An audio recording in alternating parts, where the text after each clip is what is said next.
partial attendance in the room and a couple online were expected. First thing on our agenda this morning is to review the minutes of July 22nd. Comments?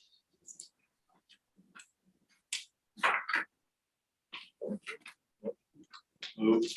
Second. All in favor? Aye. Unanimous of those members.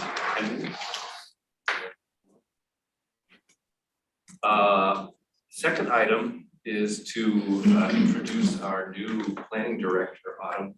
For those of you out there in the world that have better, I just met her this morning, but glad to have you on board. We're excited to see what we can do going forward here. I think it would be good for you if we went around and did a quick introduction of each one of us here and maybe a reason why we're here and what our expectations. So I'll start just we can go clockwise. Dave Merrill, I'm a citizen, been here for 22, 23 years. Started on various iterations of this committee in the mid 2004-05 with a 2006 comprehensive plan. So kind of gradually progressed through implementation and then the most recent comprehensive plan. But really wanted to get involved with the town just to be a little proactive on the forefront of planning as opposed to zoning and the reactive end of planning and building. I'm in the construction industry. I'm an architect. Long history of the industry, and just want to continue to contribute to use my skills I have. On the spot. Counterclockwise today. Okay. I'm Pete. My name is Peter Freilinger. I have lived in the town for almost 5 years now. But born and raised in Cape Elizabeth, so very kind of centered in this part of the world. And I have parents and my whole family actually is here, including my son who goes to Wentworth School and is bored in the back there. I also serve on the Zoning Board of Appeals and have done so for the last 2 years. And I was recently appointed to the Library's Board of Trustees. So I serve in a number of different ways, and I'm a consultant in the financial industry and among other things. So thank you very much. Hi, April. My name is Marvin Gates. We met briefly. I moved here, property owner since 2013, resident since 2016 or thereabouts.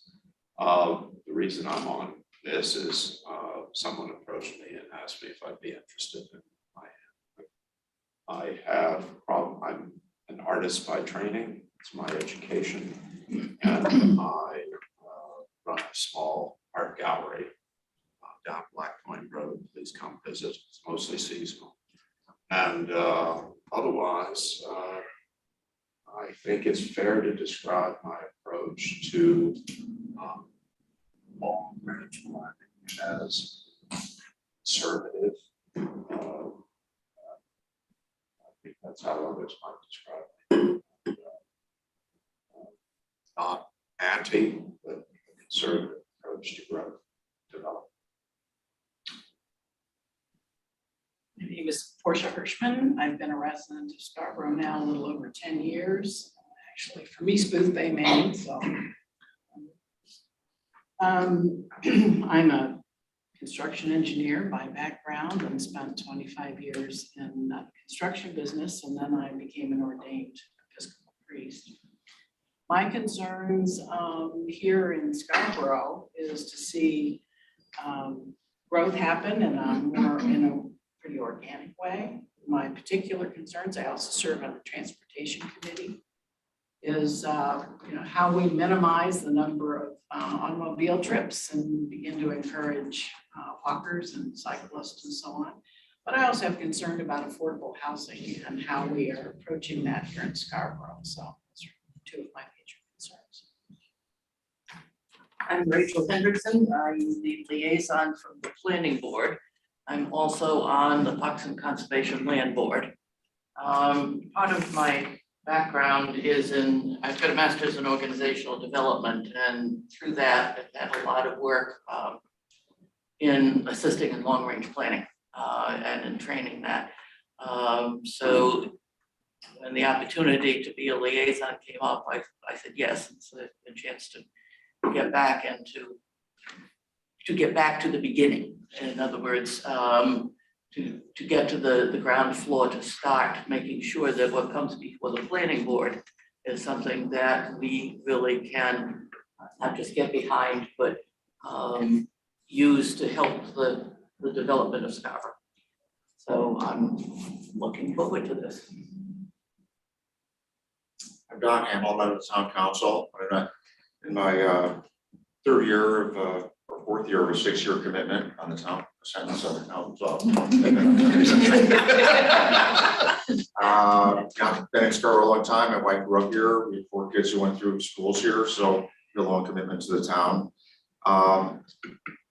I have a career background in HR, human resources. A lot of that was with larger companies and a lot of it's on restructuring.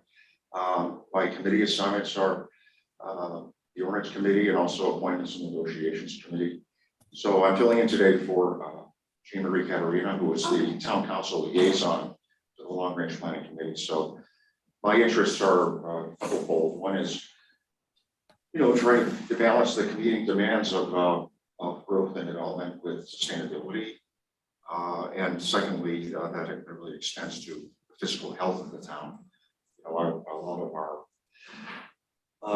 of our key indicators are tied to the large TIF and CEAs, which rely extensively on debt. So I'm concerned about our debt load and what may happen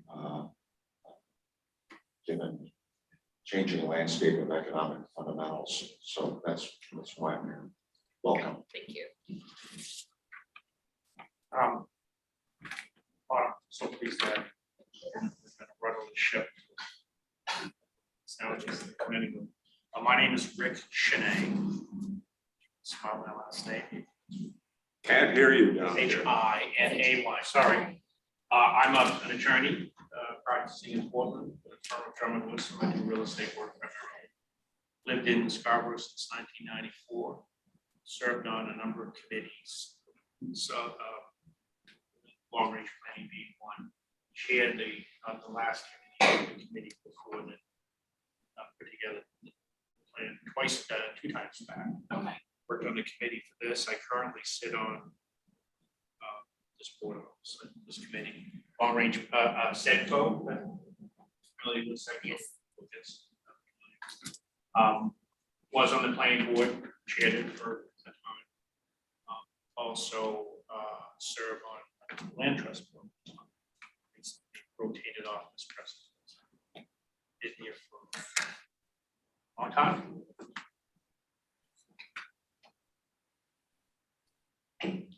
We've had some time to spend together. Now, Alan, and can we Alan and or Robin want? Yes, I hope that you can hear me. I cannot turn my video on. I'm not exactly sure why. It says it's off by the host. But my name is Alan Paul. I have served on town committees since 2004, I believe. I was on the planning board. I was on the predecessor to this, which was the Comprehensive Plan Implementation Committee. I also am a board member for SEDCO, and I am a trustee for the public library. My primary interest really started by me just wanting to be able to give back to the community. I was getting to a point, quite frankly, where I was looking to potentially run for other offices, and I wanted to get to learn and the functionality of the town. And that's how things kind of started. I have since discovered that I do not have any interest for an elected position. So I am staying on the more background committees and enjoying it immensely. Thank you. Thanks, Robin, Yeah, I hope you can hear me too. I can't enable my video either. So I really wanted to say long-time listener, first-time caller, but I don't know if that would be true, but it's so good to see you. I am a former planning board member, and I'm a native Mainer. Really grew up on a farm, and sort of what got me interested in being active in Scarborough is really just seeing through the 90s and early 2000s how all of the farms in Scarborough rapidly transitioned from prime farmland to large sprawling subdivisions. It was a bit troublesome for me. I'm an engineer by trade with a specialization in natural resource planning, water resource management, and with the marsh as our brand for the town of Scarborough, I'm here to make sure that we have that brand in perpetuity, that the marsh stays clean and healthy, and that our community stays prosperous, which, believe it or not, can both happen. And right now I work for the city of Westbrook doing a lot of development and infill. So I know we can do it in Scarborough and strike a happy balance. And I'm super glad that we have a new planner now. So welcome. Thank you. thanks, Robin. Is there anything we need to do to let them broadcast, or is it? I made Alan a co-host, so he should be able to turn on his video, and I'll try the same with Robin. Okay. All right, well, it's good we can hear their voices, so. So raise your hands if you can't hear us for some reason. Here to see it. Oh, I'm sorry, Dave, and we do have one attendee online. Allison Bristol is Okay. online, right? Hi, Allison. We'll get to that, yeah. in the end. So that gives you a little bit of background on us, obviously pretty diverse. All looking forward to working with you, and all interested in the evolution of the town of Scarborough here. So appreciate your being here, and thank you. The next item, I was shocked when I got the agenda. And I immediately was hoping that this was just a recognition of her time. But apparently not. I guess she passed in the last few days, and I know I've worked with her for as long as I've been on boards here, and she's been an integral member of town boards, committees, council throughout her history here. So that's a sad loss. And I guess you have something that Jean Marie wrote just as a little brief. Right, so Jean Marie asked me to share this message for you with regard to Judy. She says, Judy was a great mentor to me. She gave me great advice on speaking my truth and answering every constituent request, and I will really miss her. So for staff, I'm just gonna say, Judy was the most welcoming person when she was on the council, when she was serving on committees, and she just, I think it's been a hard year because we lost Susan Augelis, who also gave everything for Scarborough. She was just so passionate about the community. And for those of you who knew Bud Hanson, he just passed away recently too. These are all people who just have, the heart of Scarborough, if you will, and they demonstrated it by participating and making the community a better place. So from a staff perspective, I just can't say enough nice things about Judy and thank her for her contribution. We also lost Carol. Oh, that's right, that's right. I don't know if anybody, we didn't get a chance last time to talk about Susan. Her memorial was. No. Month and a half, 2 months ago. Yeah, so anyway, just powerful presence. Yep, we'll miss her, and she'll be well remembered, I'm sure. With that, move on. Next, we can really get into our business now. Begin review of zoning ordinance. So I think this Aaron's court. Sure.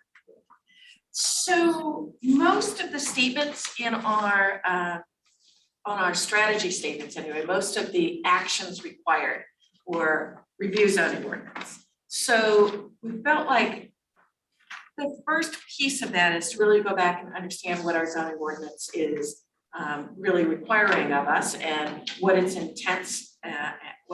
intention is. So it felt like one of the first things I always like to do in any zoning ordinance is one, read through what the purpose statements for each of the zones are. It really gives you that flavor of what we're trying to accomplish. And most of the purpose statements really do relate back to some of the goals of at least the 2006 comprehensive plan.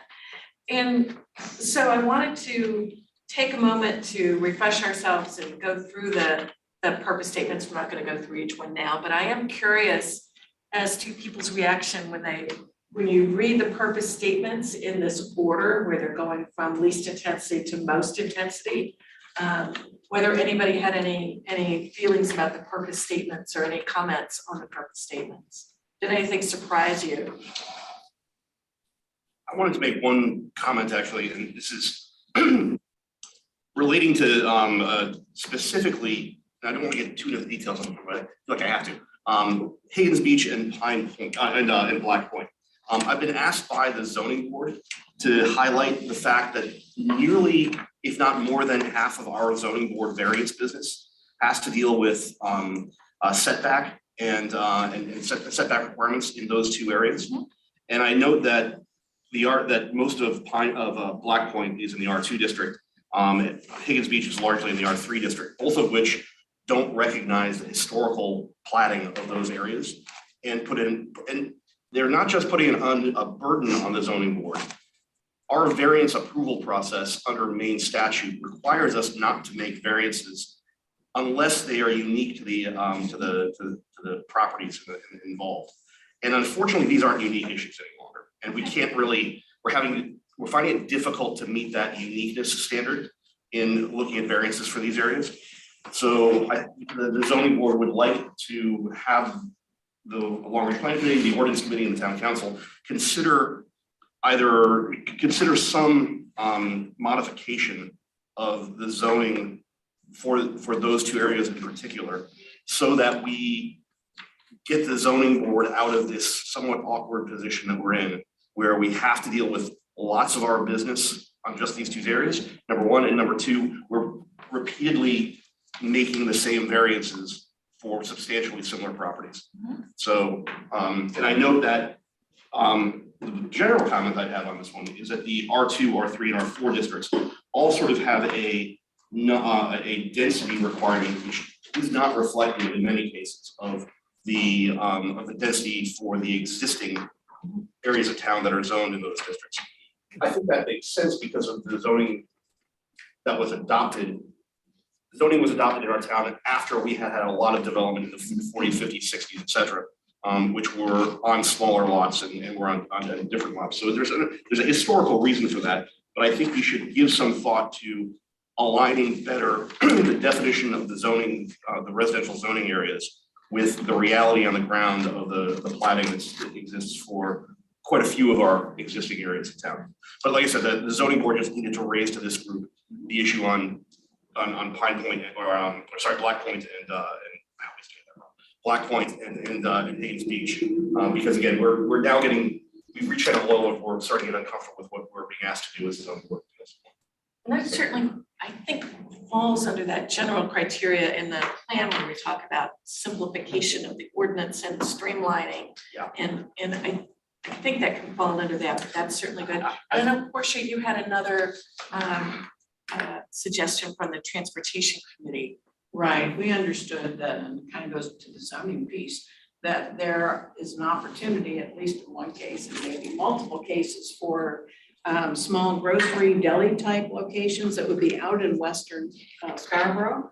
Again, from the transportation committee, how do we get some basic, ability to get a gallon of milk, for instance, without having to drive all the way over here, without having to go through contracts. Yeah. And so how do we make that possible? Our objective is to reduce the number of car trips. And so how do we more centrally locate some very, very basic services closer to where people might access them? So I say we're gonna keep a list of these. Yeah, the only, I don't have specific recommendations, but I do think that we're gonna have to take a look at housing and housing districts to see if they are in harmony with the new state law. And that may govern some of our conversations certainly around residential density setbacks, the whole thing. So we are that's gonna kind of be pretty comprehensive throughout all of these reviews. To that effect, Rachel, one of the concerns I've had is affordable housing and what provision are we making? And I noticed that this is going on in Saco for tiny house locations within Scarborough that then go to that village kind of setting, but still create housing that is affordable for a variety of people. I echo that these things are tidal waves that are just gonna sweep in here and are gonna have tremendous impact on existing zoning. Let me just let folks know that at the planning board, this last planning board, we reviewed a development, not of tiny houses, but I believe they're micro houses. And 525 square feet at the Downs, 8 houses. I asked if they were going to be affordable. The answer is, well, the prices are, but we're not basically going to make them affordable. So as we start to look at the So they're de concept, facto and affordable. de facto affordable, but as soon as they're sold again, Right, they would- right. they're taken out of the market. So this is not zoning, but at some point we need to look at how we maintain houses that come on the market affordable, and then all of a sudden are no longer affordable. I will have to say that because of the subdivision coming through, I didn't want to take a look at the small houses, cottages that were done in Eastern Village. And the footprint is probably 500 or 600 square feet, 2 stories. So they're about 1,000 to 1,100 square feet. And I think those were more or less 350 to 400,000. So Yeah, and Dan Bacon said that these, they don't have the second floor, so they Right. really are 575 square feet. That he thought they were gonna go between 225 and 350. Right. It's a condo, it's shared land. I will say one of the cottages in Eastern Village has a garage on the first floor and a 500-foot roughly unit on the top. There's only one. I think now there are 2. Okay, I should look to find that one. I didn't find one of those on the market, but I was curious how that related. And then Saco has not that we want to digress into tiny houses, but I think there's a lot of new material that we can look at and We don't have to reinvent the wheel. exactly. And I think all of these things certainly fit under one piece or another of the implementation program, whether it's the affordable housing section of the plan, whether it's the looking at the transportation efforts to reduce trips in the vicinity or simplification. I think all of these things we can find a slot for them in our implementation review. And I think it's kind of exciting to think about some of these new techniques. There's a lot of research about really designing ways that the market can really produce affordable housing, and that's one slice of that whole market, not the only slice, but one slice. So I think there's some exciting work that can be done by this committee in pulling some of that together and deciding what that really means for Scarborough. Karen, one thing that sort of when I take a look at this, is this helpful to pull the introduction sections out of all this. If you look at all of our residential districts, the guiding principle for all of them is to not exceed a certain number of homes per acre. Even on the higher density ones, the goal is still not to exceed. If we do have an objective of affordable housing, if we do have especially an objective, Portia, I'm really glad you brought that up, to reduce trips, to make amenities more localized and more neighborhood based, so that people don't have to just travel to Hannaford for every quarter mile they buy. I think we're probably gonna have to take a look at which districts really are designed not to have density, the rural districts, and things like that, versus the ones where actually we would like to encourage some density, but along with that density, we need to also then encourage some amenity, the ability for amenities to be co-located in those areas. And I think that will also help with, again, the zoning board's issue on Black Point and with Higgins Beach. If we think about, if we look at Higgins Beach, for example, we have it's zoned in an area with no more than I think it's 3 residential units per sewer to acre areas. Most of Higgins Beach is sewer. In fact, you on average have roughly 6 to 8 units, or 6 to 8 houses and lots per residential acre, and have that overlay apply to that, with the notion that we're not going to exceed a certain amount of density in an area that already not only exceeds it, but triples it, I think is a little bit of sort of an intellectual failing on how we've chosen to map that area. So I think if we take a look at that notion of, do we want our residential districts to, by definition, limit density? Or do we want some areas to limit density and other areas to encourage or at least allow density? I think that would be better than what we have today, which is every district is designed to limit density. And clarifying the purpose of increasing the density, making sure that's definitely in the purpose statement as well, could be helpful. That's right. Yeah. And I think it also helps, the concerns that I think we all share on the board, but I know there are a couple of voices that are on the RFD districts, where because every district is limiting density, the RFD districts end up feeling a lot like the residential districts, at least from a planning perspective. And that's really wasn't the intent of having a separation between RFD and R2 and R3, but that's functionally what's occurred, and that's what has led to the proliferation of 1.5 acres property subdevelopments west of the Turnpike. So, yeah. I'm gonna check in with Robin on that. Yeah, Robin, I'm thinking of Robin, I know she's always navigating this, but I'm right there with her on it, so I wanted to give her a chance as well. I am in support of anything that takes public utilities west of the Turnpike. We need it desperately, so I will leave it there. And Marvin. Over there. Oh, yeah, I'm listening. I think my summary of what I was just discussed, and it's only my summary, might be off base a little bit, but it sounds to me as though we need to throw all of this out and start from scratch in a certain sense. Am I overstating? I would offer that you can sort of look at this in 2 ways, right? So, and I'm not super familiar with all the neighborhoods and what's built out yet, and that's part of my week 3.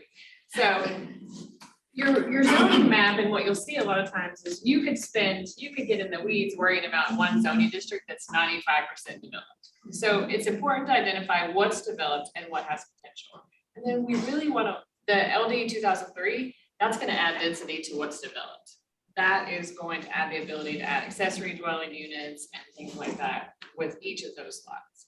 So we sort of have to take care of that offline. But for your areas that you have real potential for development or potential for conserving, we could really focus on those zoning districts. And those zoning districts aren't based on perhaps density limits, but they're based on density desires and minimums. And so you are getting what you need, but with that comes stronger design standards and conservation and some different elements.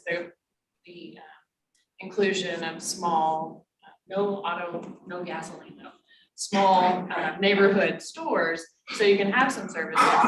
Also including the parks plan with walkability and making sure you're getting to the right place. So it might be interesting. I'm gonna ask for a map from GIS to see where are the developed areas, and those areas I don't really need to focus on for right now, because you're gonna have maybe one lot to infill, but where is our prime real estate for development? Where is everyone coming?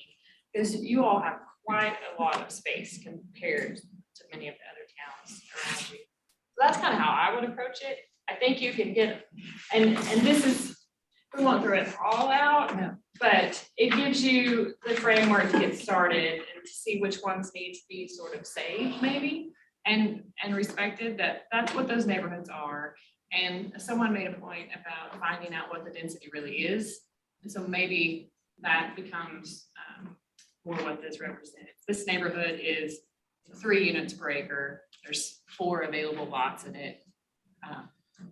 Move on, but really target on where you have that potential.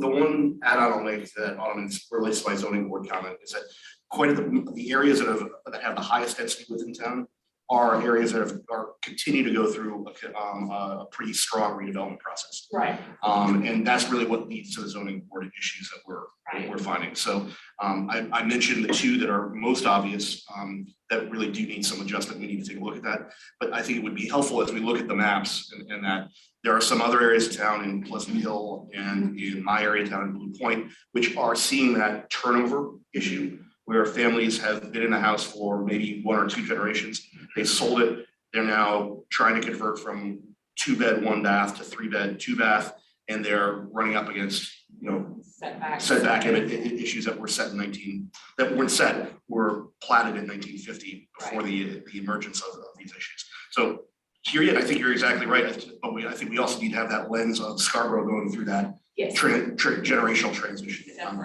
Yeah, because I've seen that and as we're looking for homes and things, I'm seeing that a lot, north and south. So yeah, it's definitely, and I think that's probably why that's your new state law is coming into place. There's sort of that whole trend. And I hate to tell you, but Maine is great. So I think that people are definitely gonna figure it out. I think that you're going to continue, I come from Austin and we, and just in the small suburb where I was from, 800 residential single family permits per year and 400 to 500 multifamily and single family for rent. So this is refreshing, manageable. And let me tell you, I've learned some things and there's definitely, and that's why I'm up here, so I can help take some of those lessons from the really, really, really fast growth, like don't care fast growth, put it on the ground. For decades. For decades. And farmland just disappearing before your eyes. 1 week drive, it disappears. So I think you can definitely get there and you are in a really nice, you're in a great location and you're a really nice spot for development and you have a lot of the right players, I think, just from outside, just kind of coming in. You have the right concerns and I've heard the right questions and the right ideas. So I'm really excited about it. But to your point about ZBA, in my past, whenever I've taken the same thing a few times, it's time to fix the ordinance. That's a question, and it's a broad question again, when I'm looking at the zoning map, as though I just landed here, which pretty much I have. Is one of our goals to develop west of the turnpike? I look at the map and I go, well, okay, east of the turnpike looks pretty developed, west of the turnpike doesn't look very well. I understand that's way too broad, but I hear a lot of conversation about the details east of the turnpike. And I just want to have a better idea of not global, but global for Scarborough, the answer to that question.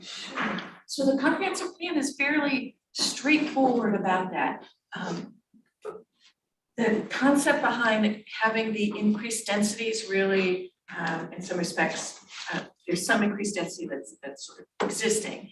And then there were some increased densities really between, say, the turnpike and Route 1. And the idea was, if we wanted to protect farmland vistas and that rural character, that the ordinance would very much concentrate development in specific corridors that already had utilities. And it really left the vast area of green in Western Scarborough that doesn't have utilities, and that the town probably won't extend a lot of utilities at this point, left that in its, I don't want to say natural state, because I think there are some existing issues, but it was definitely left in a low density rural farm. This was our ability to protect that area that still had those rural characteristics that people said that they wanted to protect. So the conversation we're having, broadly speaking, is today on the table. We're talking about east of the turn. I think it's the whole picture, because the development east of the turnpike allows the western part to remain rural. So I don't want to lose that connection. There was a purpose in there. And through the whole transfer development rights process, we've tried to incentivize developing where the utilities are as opposed to farmlands or open space. So that there is some incentive for developers to put their money near the resources, near the sewer, near the water, near the power, and keep the vistas more pristine. Exactly, exactly. Hey, Robin has her hand raised. Hey, Robin. Yeah, I apologize. With all due respect, there are more ways to protect our natural character and our farmland than by not putting utilities over there. So I just caution us from not having that be our only refute for not putting utilities. I have one point of clarification. This goes back to a recent meeting we had with a bond person, and we were talking about the value of the town and I guess the value of the town, something like 8 billion, something. At any rate, I remember him saying something like 30%, or so is the remaining developable land in Scarborough, 30% of the area, which sounded to me pretty small. And I looked at the map and I said, wait a minute, it looks like Scarborough farming district's 30% or 40%. So can you help us clarify that? That's probably not far off. And it's this definition of the existing densities. Right. And if you don't change the densities, then it probably is 30%. I think that's what he meant in Yeah. terms of high density developments that we're gonna have a big impact financially. Right. So anyway, I just thought I'd throw that out there because And I think some of you may remember during that, when we were doing the presentations, the high growth areas really only constitute maybe 9 to 10% of the whole area of Scarborough. Yeah, because the other, I think can be deceiving when you look at the map, Marv on this one too. If you'll recall, when the town engineer came over, more of this green is being now kind of taken off the table because of the changes to state wetlands requirements, things like that. So you've got a lot of wetlands going through, especially in West Scarborough, that make it look like there might be developable land there, but it really probably isn't. And same thing for same thing for the areas down here on the close to Higgins Beach, close to Scarborough River. It seems like we're getting more, not encroachment, but like the state is putting more restrictions around what you can do in runoff areas. And that probably is shrinking the developable parts of that. Well, then I would vote for the approach to GIS to get a better picture of what we're really talking about, because Yeah, I think there's a lot of green that's not shown here. There is, Yeah. and what's interesting about Maine too to me is you have a hard city line. I'm used to county and extraterritorial jurisdiction and potential everywhere.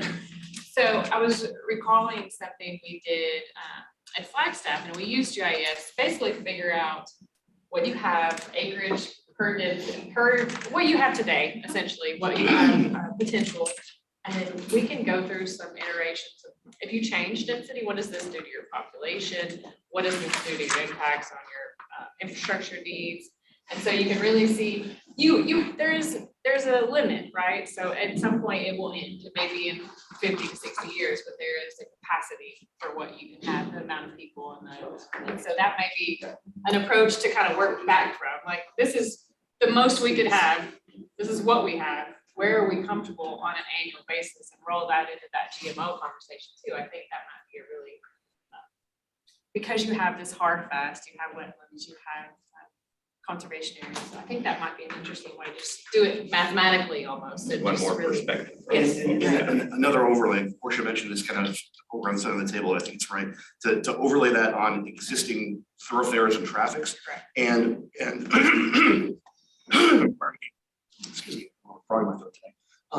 The other overlay I like to see is how far you are from an amenity.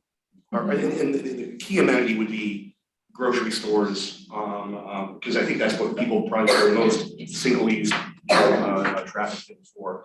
But then also distance from a major arterial, whether it's Route 1 or the turnpike, or one of the turnpike access points, or the rest, because certainly a lot of what I've heard in talking with residents in different areas is a concern about those levels of traffic in West Scarborough, for example, where there has been more development on roads that were not designed Right, to exactly. carry There are volumes. shoulders, you can't bike, you can't walk, they're narrow, Yep, exactly. sightlines are not always clear, and we're pumping more and more traffic on a lot. Correct. And Yes. that's true north Sparrow also. Mhm, yep. So, I think you're right. It's existing density and potential density along with existing traffic and access and traffic access points to amenities from existing residential.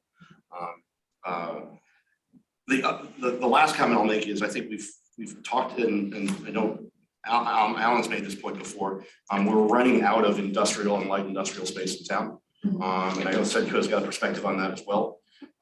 So part of looking at what is available for development, particularly for those areas of budding existing industrial zones, is thinking about the capacity that we have for future development or what we want to reserve for that, because that is a really terrific, diversifying, important part of our tax base that makes the town sustainable in the long run. But that probably is not as driving a concern for the broader town, broader community as what we've been talking about in terms of density and transportation and amenities. And what we would say, I think, one of the issues with looking at existing development too is that particularly I will say in the industrial park, there's a lot of underdevelopment. Yes, that's right. So there's a lot more capacity in some of those lots. If the buildings were increased or if we looked at setbacks, other things, there's more capacity there. That has to be balanced because there are some environmental issues with respect to the industrial park. But I think you could say that for probably most of the RF is in larger lots than what the density allows. So we have to look at how that relates to your point. But yeah, I think that idea of getting another level of GIS information to us would be really helpful. I was hoping that we would have that for today, to be honest with you. But the more that we can accelerate that.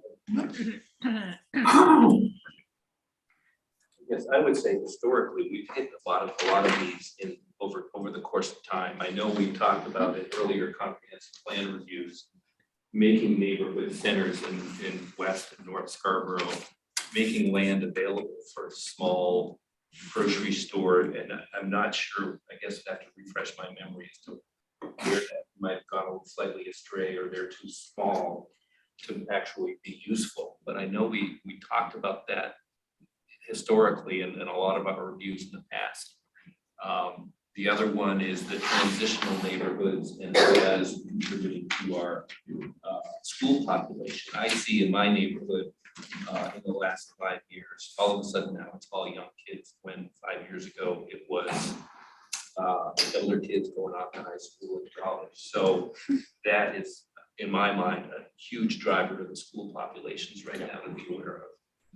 And then my last point just slipped my mind, but it comes up, I will bring it up. So the, Anyways, yeah. I mean, we've looked at these things, so we need to refresh our memory. The TVC, the town and village center zones, and that hierarchy of 1 through 4 was really designed to do that. So I think that there are some good tools existing in the ordinance, maybe just some tweaking, making sure we've got the TVC in the right in the right areas and at the right level on TBC. Throw a slight tangent in here, and it occurred to me last night as I was going through some of this stuff, is what provision, and thinking about West and North Scarborough, provision for ability for food trucks or a a bank truck, that would come, or a library satellite situation. Do we have provision for some of those coming in and doing some quick services, for instance, to measure potential for something? I don't know. We are very restricted on the food We trucks. don't allow food trucks, and it's on a sticky note on my monitor to fix that. It is, it's one of the first things I'm like, you guys don't allow food trucks? And so I think that what I've heard is the location and maybe some licensing, but it is on this side of the list of just kind of a quick thing to address probably, because there's a lot of examples out there we can. So It might be a function of how many Mexican restaurants we have. So- No sushi. So as a reminder, we've sort of brought food trucks up a few times to this committee, and each time it's been, they don't really want to do it as part of the zoning. And so there's been some reluctance And to do that. politically, we've had a lot of. I'm Jean. By Hi, the Jean. way, How are you? nice I'm to meet Mary you. Jo. I haven't met her yet. The food truck issue, we always get pushback too from the restaurants, which is to be expected. Personally, I'd like to see food trucks Yeah. myself, or some provision for places where they can go, but that's my own opinion. But yeah, I mean, thinking out of the box. Like a I think bank or that's- a library, or, how do you get some of those services that are here in some kind of a remote situation in other parts, going back to the amenities piece? If the library, for instance, put a truck out there once a week and people knew that they could get. They wouldn't have to drive. Wouldn't have to There'd be drive. less Exactly. driving. I'm looking at ways, wouldn't it save us a lot for one truck versus 25 cars? Right. And I think we've got, we have the ability to do policies and test cases like that. So I think we can do some of those things without necessarily changing the zoning ordinance. We have to do it thoughtfully, but I mean, like ice cream trucks are not regulated in the zoning ordinance. They've got a separate ordinance for it. But no I know. food trucks. Exactly. So, you can have a jingle as you ride through town, but, yeah. It's just curiosity. but- Yeah, no, I think I think those are the creative out of the box thinking for doing some testing of different services that might be needed. One second, I just want to correct a number that I mentioned. Our taxable value as a town is 4.988 billion. So it's just under 5. I said 8, so. we're I like was 3 or getting 4 really in the hopeful state, for a think. second. Yeah. I thought I remembered So I 5. tend to round up. That's right, I like It's that. quite a rounding. Yeah, I was gonna say that. It's that I have the right glasses on. Darn. Your human resources not known. That's why I wanted to correct my errors as I go, so I'm gonna trail. It's not in the business office. Yeah, just while I think about it, otherwise it's gonna go right out of my head. One possible concept for that sort of service that you're talking about is if we think about the rest stations on roadways, on highways. It's a building that has a series of small things in it. And is it possible to think about a building that has an ATM, that has a space for a library that's open every so often, that has a charging station, an EV charging station, and some other small amenities like that, that become a place for people to congregate. That could be on land possibly owned by the town. Any recreation areas, a small portion of that. So that's a possibility for a way to create a center with some of those amenities that otherwise people would be driving around for. And I could envision in a zoning ordinance, for areas that approach or exceed a certain residential density, there's actually a requirement for an amenity carve out. So that if we have another 400 unit multifamily development, which and there are a few of those that have been proposed sort of in that range over the past years, we demand within that process that they also include a provision for restaurant space, that type of municipal amenity space. So that we're not creating just another 800 dead end people who have to drive out to get that on Route 1. But they can actually get something defined locally in their development. And that I think could be part of the zoning process. And Dave, I want to check in with you and Rick too. You know, when we talk about all of these things, I don't want to forget that these are people's existing homes and they're used to their zoning, and there's a certain amount of reluctance when you start to change people's zoning. But could you guys talk a little bit about the process that was used in the 2006 when we were doing changes? I think the Long Range Planning Committee was very active in going out to the neighborhoods, going out to different areas to talk to people. I think it took two phases. What we did was, as we ran through the comprehensive planning, we went out to each of the neighborhoods we were talking about and had community meetings. To North Scarborough, or we'd go to the Grange, or we'd go to Unum, or we'd go to the Pine Point Fire Station, and we would have a community meeting, invite everybody in the neighborhood. You know, generally 10 or 20 would show up. We would go through our proposals, take feedback, come back as a committee, refine the language that we were talking about, then go back to them once or twice. That happened in the up ramp to the comprehensive plan.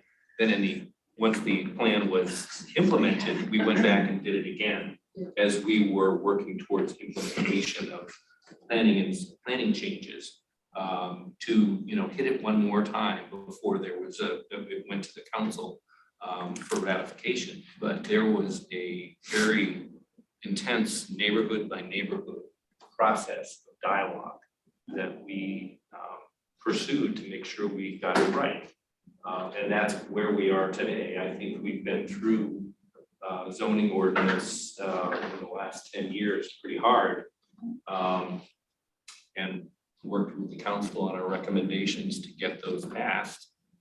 Generally pretty successive, but I think it was due to community input along the way. It was, I mean, the turnout was never as great as we would have liked to have seen it, but we did get the voice of the citizens in their neighborhoods as we went through that to try to get it as right as we could. So. And people were pretty good about helping us with that. We had considerably more zoning revisions then. True. Yeah. The current plan is recommended, the Crossroads, for example, was one Scarborough Downs area. But we had extensive public outreach before the comp plan was adopted, extensive public outreach after the plan. Each individual significant zoning change that proposed in it ultimately went to the council, went through that process for public input. So it's pretty extensive. I don't get this time around, we're looking at that level of suggested zoning changes, if any. But it was considerable public outreach. And people showed up and cared. Yes. I also want to point out, it wasn't one giant package of changes. Right.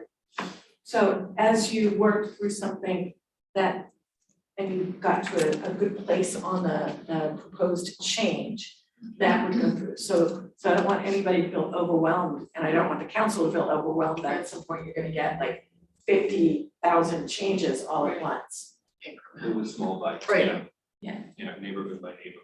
What do you all think about neighborhood planning and actually, instead of just this broad brush zoning district thing, actually going into the neighborhoods that are existing, sort of setting up that what's missing and what could happen, and maybe targeting one per year. It would definitely be a slow approach, but kind of targeting an area that is right for redevelopment or right for adding that third or fourth bedroom for the younger generation that is moving in. What do you all think about that approach instead of this broad brush like zoning district thing, but kind of going in and specializing sort of a neighborhood plan? So there's some That's buy-in. what we've tried. It's essentially what we did. Yeah, I think Yeah, that's what we tried to target. Okay. Yeah, and if you look at Scarborough, we're a collection of neighborhoods, and in particular, we're a collection of kind of waves of development that have taken place. Right. So you've got areas that were developed primarily in the 40s and 50s or pre-war. Uh-huh. You got other areas that are primarily the 60s, 70s, and 80s, and then you got areas that are really in the last 10 or 15 years. So each one of them has very different impacts, and I think I see a lot of that from the zoning board. I think we all see it as residents. From the zoning board perspective, we see it because there's a very specific type of variance that each one of those Right. areas ends up kind of dominating and requiring on a regular basis. So I think that neighborhood approach is something that's helpful. And again, I would say is, as you talk to Brian and other folks in the planning office, I think we might want to use and do a statistical or a statistical approach to the variances that have come up on the zoning board in the last 5 or 6 years. I think that will give us some good data about which neighborhoods are requiring which kind of areas. And then Brian can also apply to say that where he's kind of stopping development because it clearly doesn't meet the zoning requirements. He could probably give you some data on where he's seeing waves of requests that he cannot approve. So I think looking into both not just the maps here, but also what hasn't taken place and what we've had to navigate through the ZBA process, I think will add additional color, especially as you get into the scene.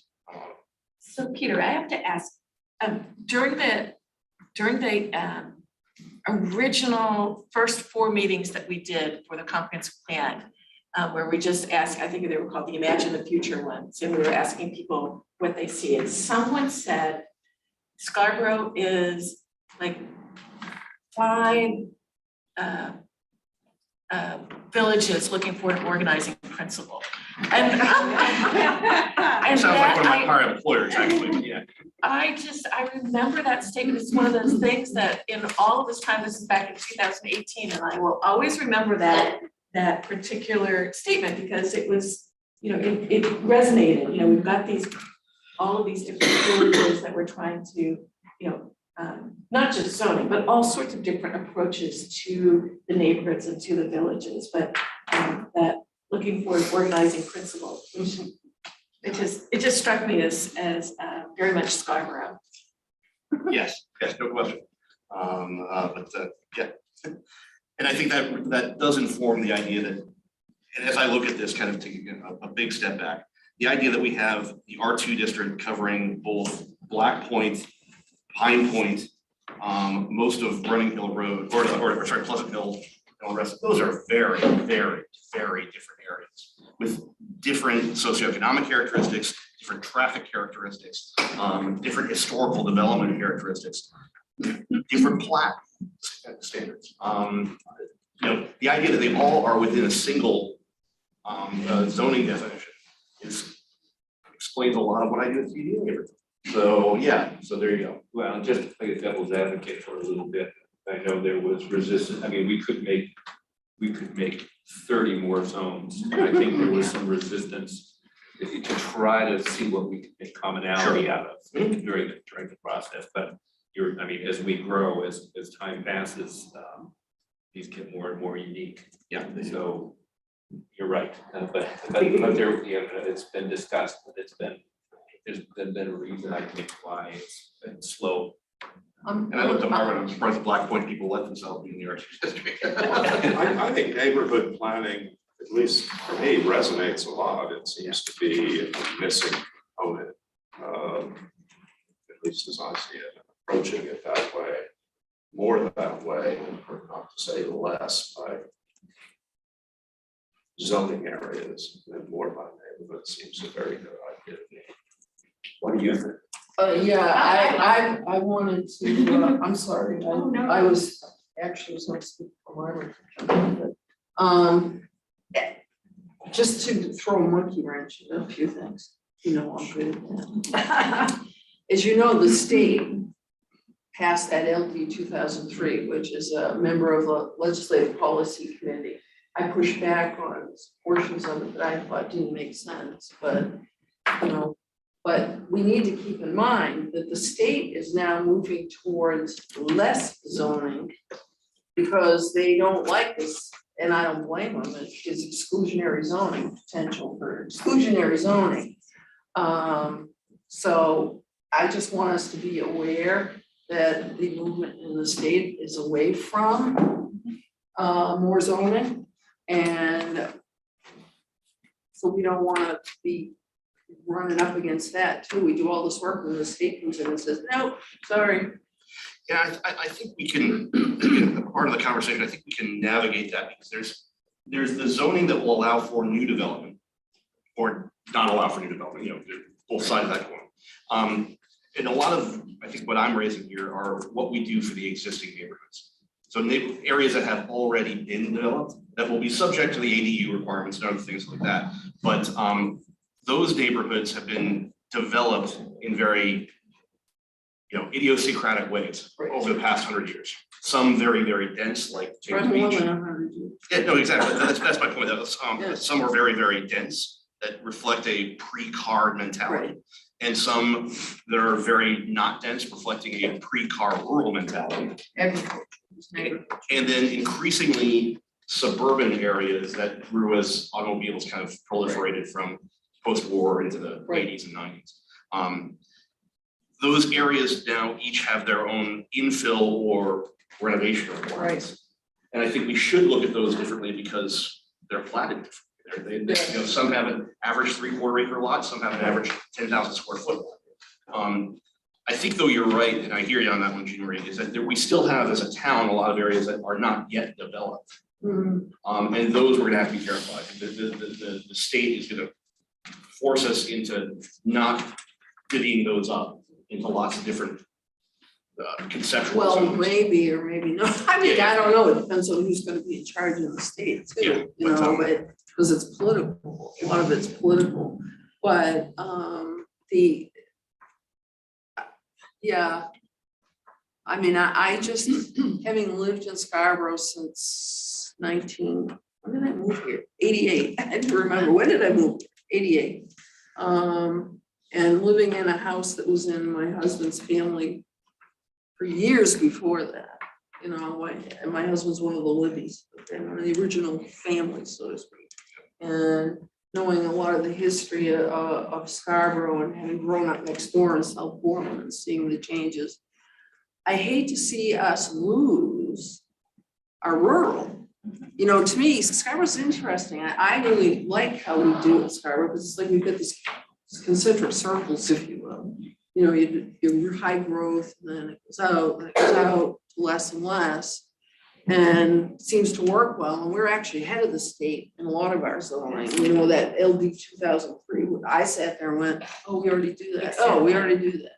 Oh, we already do that.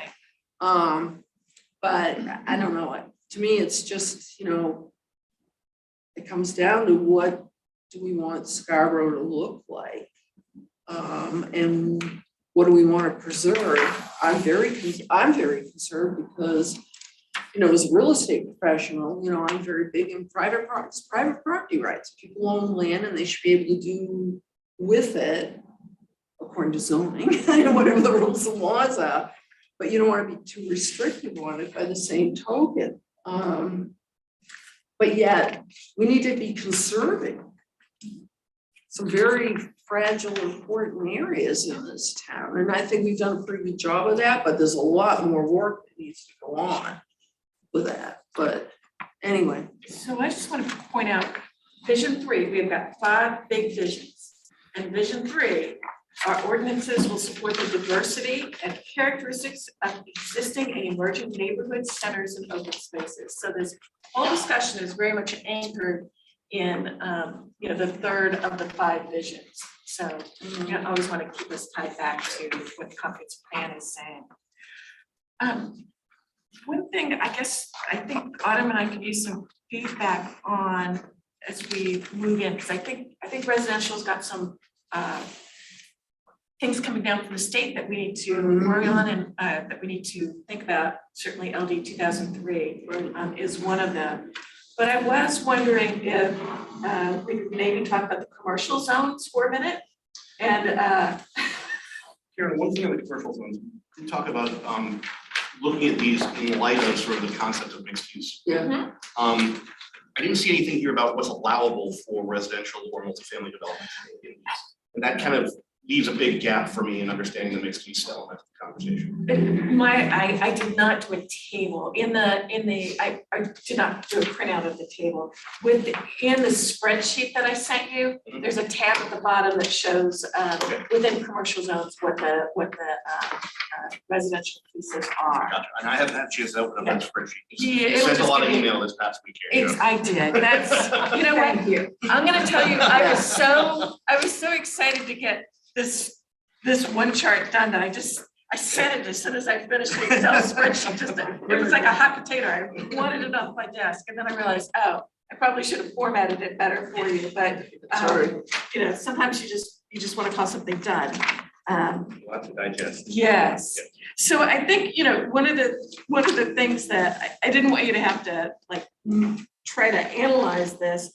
My main purpose in doing this chart is to say, this is what our zoning ordinance says. These are the permitted uses, Right. and they are all over the place. Yeah. But I think if you boil them down, they're probably pretty consistent. Right. The issue is particularly for someone who's trying to develop something.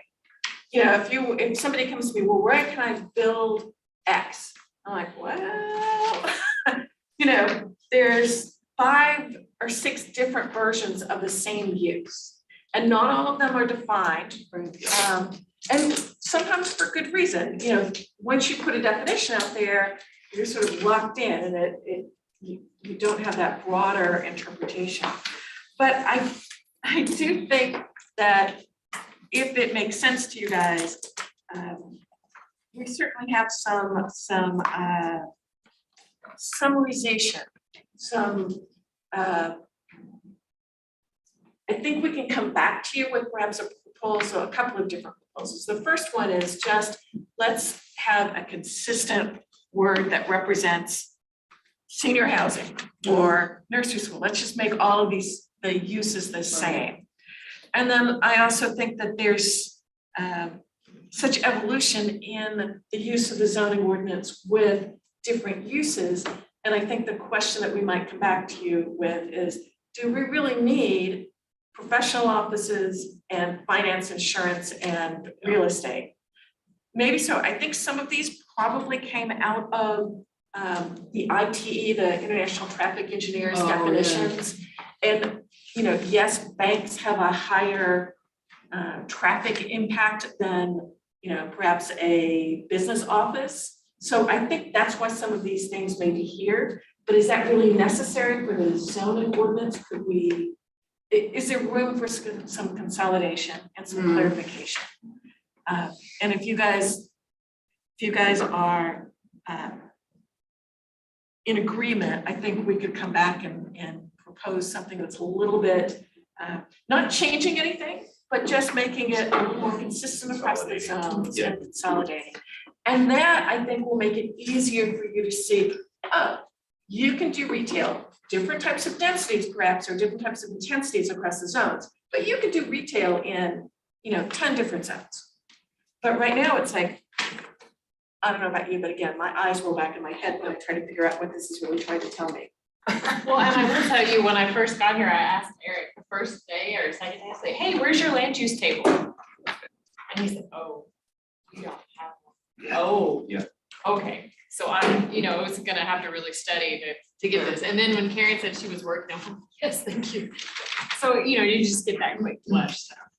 Yeah, and I made a point of saying, I'm not gonna, because some of them are very similar, but it's like, no, they're different, so I'm gonna list them that way. Karen, one thing that I think, as you think about that consolidation or that rationalization effort, some of these are binary. You're either going to have a junkyard or you're not. A lot of these though are, you know, less than 2,500 square feet, less than 3,000 square feet. So in particular for those, it might be helpful to have a single category retail and then sizes. Yep. A single category restaurants and then sizes. Exactly. Because as I went through that, that was like, okay. And sometimes it was 2,000 square feet, sometimes it was 2,500 square feet, and I don't know that there's really a rational, need there, but we can certainly address that, but right now, I think it's hard to understand No, it is. what's Yeah. really being proposed in each zone, or what is existing in each zone. Agreed. You can get there, but it just takes a little. Yeah.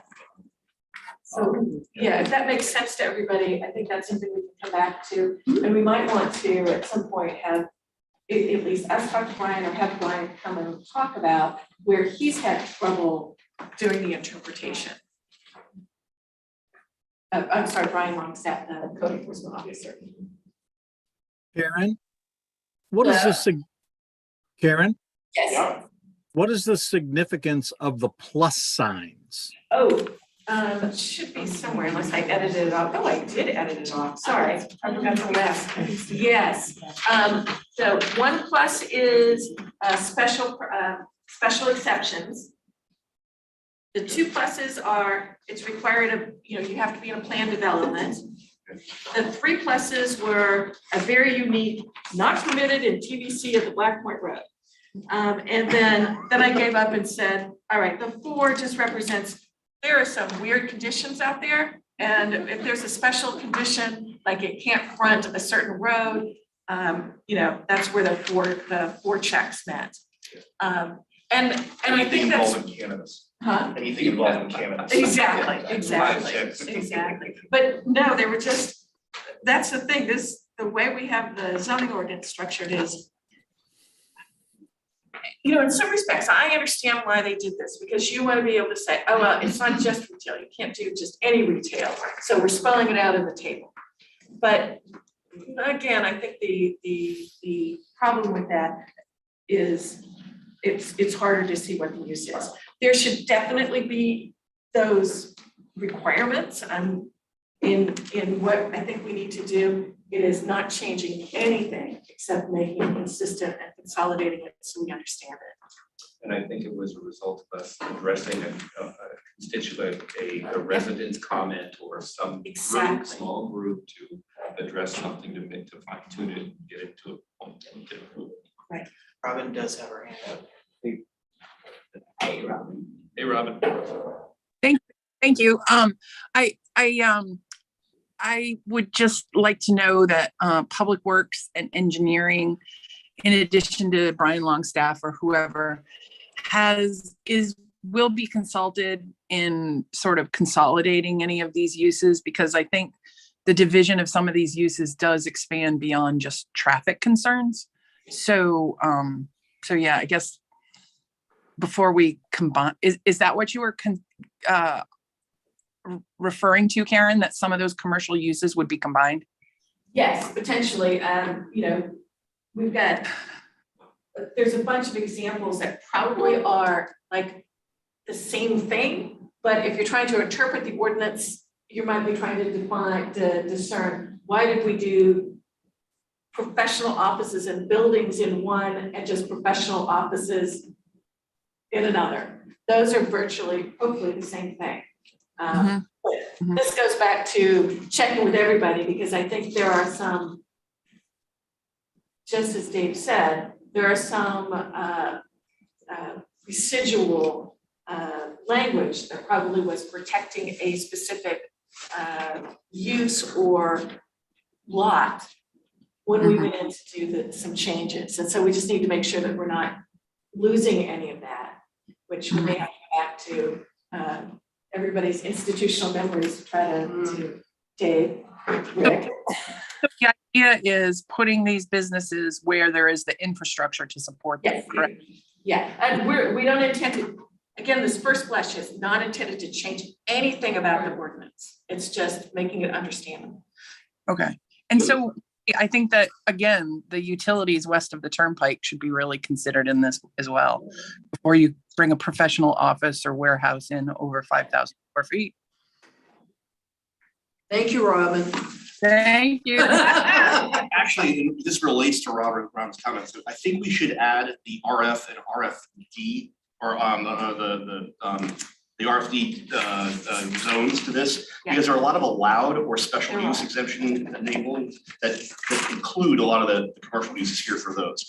We can probably safely take the other residential neighborhoods off, but maybe we also include the village residential districts where there was an intention to have some of that as well, just so we can see that in Sure. place.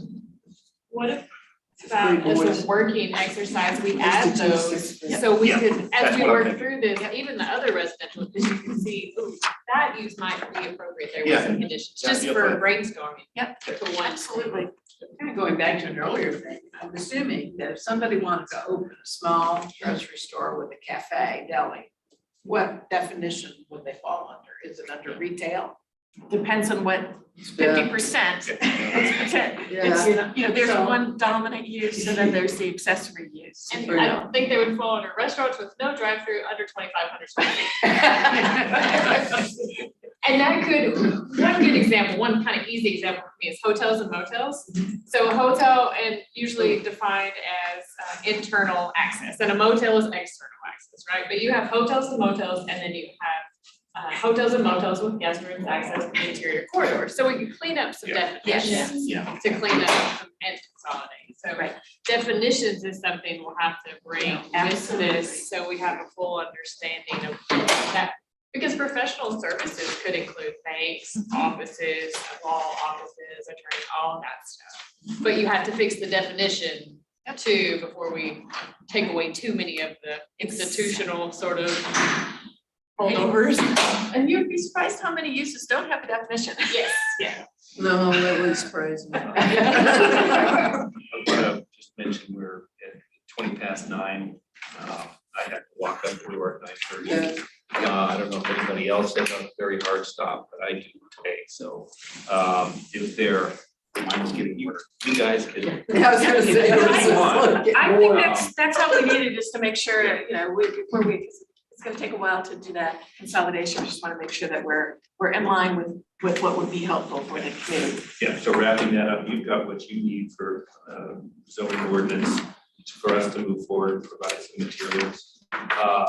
Item 5 on the agenda, mapping out future review topics. And like, it could be a long discussion too. Yeah. Oh, It sounds like for the next meeting, what I've heard is one, looking at the GIS of existing uses Yeah. versus vacant land or potential redevelopment. And then I think at least starting the effort of consolidating these commercial uses. And I might suggest that we put discussions of residential perhaps on hold a bit until we get because I don't think they've finished the rulemaking on 2003. No, they haven't. LD 2003. Right. I think if we look at the GIS information, that'll ground us and prepare us for Yep. when we can have that conversation. I agree. The one thing I'd say in terms of this, I didn't find the alphabetical listing very helpful. If there's a way that you could Oh, group yes. these, that would be great. Oh, by, Yeah, by, Yes, Oh, yeah. this is retail, this is Yeah. restaurant or something like that. I Yeah, did that was some of hard. that and then it's like, oh my God. Yeah, I decided to wait until after we consolidated the But, uses. You probably did that so you could find the similarities either. Yeah, Exactly. Yeah, but I started moving things around a bit and I'm like, this is an endless task and Yeah. and one of those things where I just want to get this. Completely understand. No, and like I said, if you, I think we got here, we're gonna add the RFD, we're gonna add the special uses, et cetera. You did a great job to get us kicked off. Yeah, Thank you I'm not very gonna tell you that there is not a check mark in the wrong place. much. we'll hold you to that. somebody will find it. Yes, thank you. That would be your goal. If you can, you know, $5 for anybody who finds a But I check don't know mark in the how wrong we- yeah. place. Dave? Oh, Yeah. pardon me, go ahead. Sorry, I might add, we might start with just buckets of uses. Yeah. So it's not a, Mhm. let's just focus in Right. on, That's kind of what I was maybe saying. for the next time, you know, in each, just in smaller bites, so we can really process it, like office and business could be an Yeah. easier one, and then lodging and retail. Maybe Yeah, those that's three what I was- kind of Yep. approaches. So, On item 5, general, very general, beyond this meeting. I get a little whiplash from our, what long range view. versus what we were just talking about, which are 4+ signs versus 3+ signs. Kind of thing. I'm not complaining, I'm not criticizing. I would like future review topics to be more long range than extremely detailed about a particular item. And I think sometimes if we get too close to the weeds, I understand we lose those long range viewpoint things. A delicate balance, I think. Yeah. Yeah. Trying to. Just Yeah. general comment, Yeah. Yeah. and I heard bucket of things that, that resonated. That's why we said, don't spend too much time on this table. That's Like, why I was that's my going bad. back to the vision pieces makes it helpful, Yeah. and it keeps us. Grounded. Okay, duly noted on all those. Public comment? Oh, actually, for one other thing, if maybe you with Brian or with code, again, just getting a list of where we've had variance trends over the past. Oh, right, that makes sense. And yeah, and then where he's seen sort of trends on an inability to approve things because of how it's done. That would be great. And I will report back to the zoning board because there was some interest. We've got another 3 next week that are Pine Point or Black Pointer or Higgins Beach things. Oh, imagine. Yeah, it happens every month. So Yeah. Lucky guy. yeah. Those were happening 20 years ago. My husband was zoning board with this. So, yeah. Dave, Allison has her hand raised. Well, Yep, Allison, you're good to speak. Thank you very much. Can you hear me? Yeah. First, I'd just like to welcome Autumn. And I'll introduce myself as a curious and concerned citizen who finds town meetings more interesting than Netflix.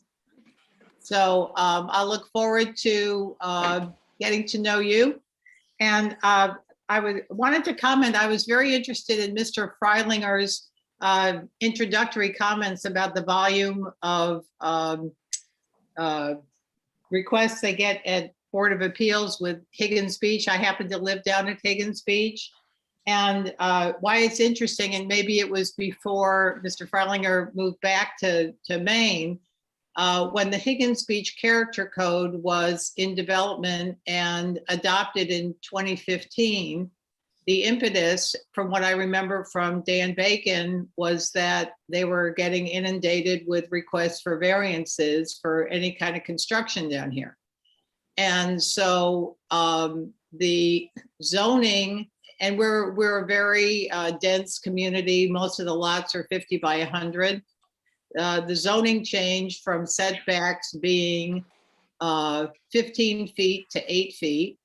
And with the addition of accessory buildings, your rear setback could be as little as 3 feet. And then also the heights were changed. And I think, the whole idea of a character code was to have building components that were consistent with the neighborhood. So I just find it interesting that you continue to get requests for variances. I know, and I didn't watch the meeting. I haven't been that involved with it, but just from chatting with neighbors, I know there was a recent hearing involving a property on Cliff Street where the request was to lessen the side setbacks even more for a house that is, was approved and is going to be built. So I would just add, I'd be interested to hear more about, the kind of requests that are being added. But, this was once a community of relatively small summer beach cottages, and that seems to be evolving and changing based on the market. So if that zoning is going to be tightened and setbacks are going to be tightened, I think, I can't speak for the neighborhood, I can only speak for myself, but I think that might be very welcomed. The other thing that changed with the character code was, I know, I believe Mr. Bacon changed with the state, went from a 20% footprint to a 35% footprint in the shoreland district. And again, I think this was to accommodate, it was market driven. I think it was to accommodate what people wanted down here. So that's it for today, and I'll look forward to the continued discussion. Thank you. Thanks, Alan. Real quickly, Allison, thank you very much for the comment on that one. And this is Peter. Yeah, and I was not here in town when the Higgins Beach Design District came into play, but I have a lot of friends who live in Higgins Beach who were part of that effort. And I think part of what I'm bringing up today is that I think the hopes of that district to reduce the number of variances hasn't worked out the way that I think everyone expected. And I think a big part of it is something that you brought up, which is this shift from the small summer cottages to making them more year-round usage, or to the owners deciding that they want them either winterized or designed for bigger families. And that will almost certainly involve some engagement with the Higgins Beach community, and I know you'll be a part of that, but thanks for bringing that up, because I think that's important context for Autumn and for us to think about as we look at that. So thank you. Okay. When's our next meeting? Just so I can put it in. Traditional meeting is the first Friday of the month. So it'd be the 7th. Yeah. I'm gonna book these in. Are we gonna do them in this room going forward? I love this room, by the way. As long as it's available, if you guys like it here, I will continue to book it here. Yeah. I know it gives us room to spread out and. Exactly, it's, we were doing it in the little conference room over there. It's Yeah, great. it's really tiny. Yeah, so. I would be in Cape Red. Sorry. Well, you'll be calling in though, right? No Wi-Fi there. By the way, thank you for being, for bearing my son. The school year starts now, so future attendees will be limited. So thank you very much. Yesterday, but not today. Yeah, exactly. I had a very hyperactive girl, and so I used to I teach 6th understand grade that. boys, so I know. Yeah, exactly. I used to cringe now and That's then. why I learned. Anyone? So moved. All in favor? Adjourned. Thank you, Thanks, Dave. Dave. Thanks, dude. Thank you all. Thank you. Sorry. I Yeah, gotta go. There's no, it was several.